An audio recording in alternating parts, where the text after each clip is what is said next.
Սիրելի երեխաներ, ես ուզում եմ շատ կարճ ձեզ ծանոթացնեմ օրինակ երկու պատգամավորի հետ, որոնք այսօր ազգային ժողովի նիստերի դահլիճում են։ Օրինակ, մեկը Հակոբ Արշակյանն է, որը բացառիկ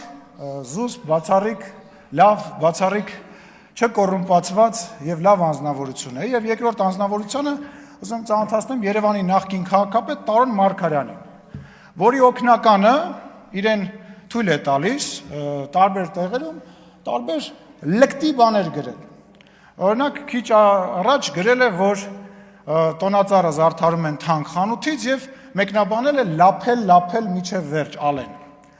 Հիմա ես ինչ եմ առաջարկում։ Ես առաջարկում եմ Տարոն Մարգարյանը իր օգնականին վերցնի ու գնա իրան ստուն, որպեսզի իր օգնականը տենա լափելը որն է ալնում։ Տանի դատարան, որտեղ 2 միլիարդ դրամի պետությունը միայն փողապահանջում, կարա տանի Սերժ Սարգսյանեն ստուն, կամ Սերժ Սարգսյանի փեսուտուն, կամ այն մյուս փեսուտուն, կամ աղբոր տուն, որ այդ օգնականը իմանա լափելը որն է։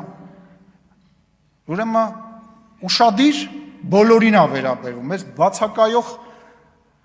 Հայաստան դաշինքին, պուին, այն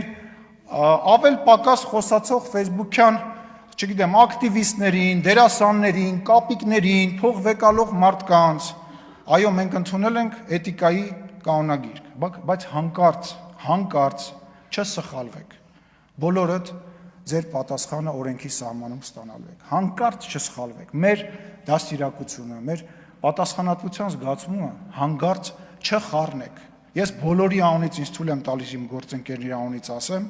կրկնում եմ, նախընտրական պրոցես է սկսվում, հանկարծ չսխալվեք։